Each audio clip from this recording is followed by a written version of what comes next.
Ignore the world. What you like, what you eat, where you go, what you do, and who you want to be. How many times have you been influenced by other people and not really what you want? How many times have you tried to find sympathy and comfort from others, but in the end, the problem is still there and you get hurt even more? You are always concerned with what other people think, and then you let it affect your life. And now it's time to say goodbye to living your own life through someone else's prism. Your life belongs to no one else. Your life belongs to you. Try to live a day ignoring the world, ignoring the comments from others. Try to live a day in which you allow yourself to give up, to let go of the difficult, cluttered with worries.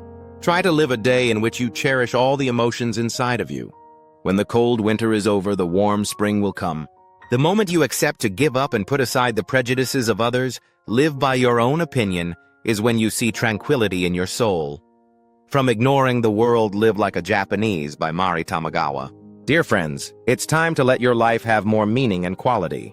It makes no sense to pay too much attention to people's thoughts because what other people think is only in their heads, and we are not sure what they think.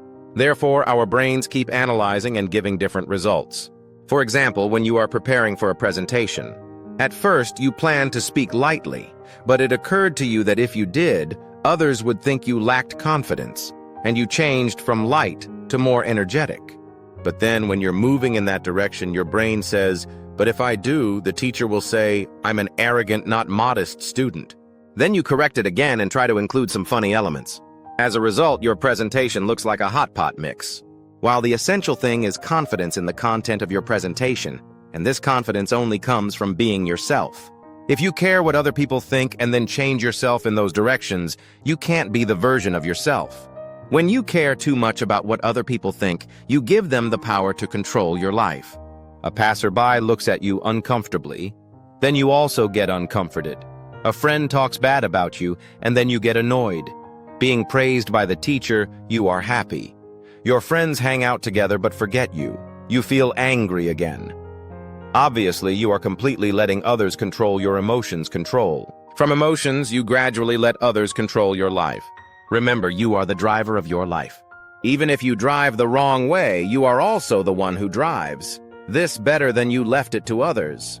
We can't control what other people think, so who likes or hates us is their problem. What we can control is our attitude toward them. We can choose to ignore it instead of hearing those negative words. If you are too influenced by the opinions of others, you will not be used to living your own way, so you will tend to follow the crowd. You don't dare to be different because the crowd will think it's wrong. You gradually lose your own value and always want to be evaluated and recognized by others. Stop now. Do whatever makes you happy as long as it doesn't harm anyone. When you no longer care about what other people think, you will live a free life. You will find a suitable way for your life. There are also some common misunderstandings. Some people often think that when we don't care what others think, we don't care about others, and we become insensitive. Actually, these are two completely different things. I will listen and help if they need me, and if it is within my ability. But I won't care how they live and what they think, especially if they think of me, good or bad. For example, I will help someone because I care about them, have a responsibility to them, or because they need me. Not because I care what they think of me, not because I want to please them, and not because I want to keep a good image. Ignore the world, go forward bravely, and find joy in yourself. Don't be afraid to fail, don't be afraid to fall. Prove yourself by your own ability. Discover your life the way you want. It's yours and no one else's. Thank you so much for listening to today's episode. I hope it was helpful, easy to understand, and gave you something useful to think about. If you enjoyed this podcast, please like the video and share it with your friends. And don't forget to subscribe to the channel so you won't miss any new episodes. Your support really helps me keep making more helpful content. See you next time and take good care of yourself.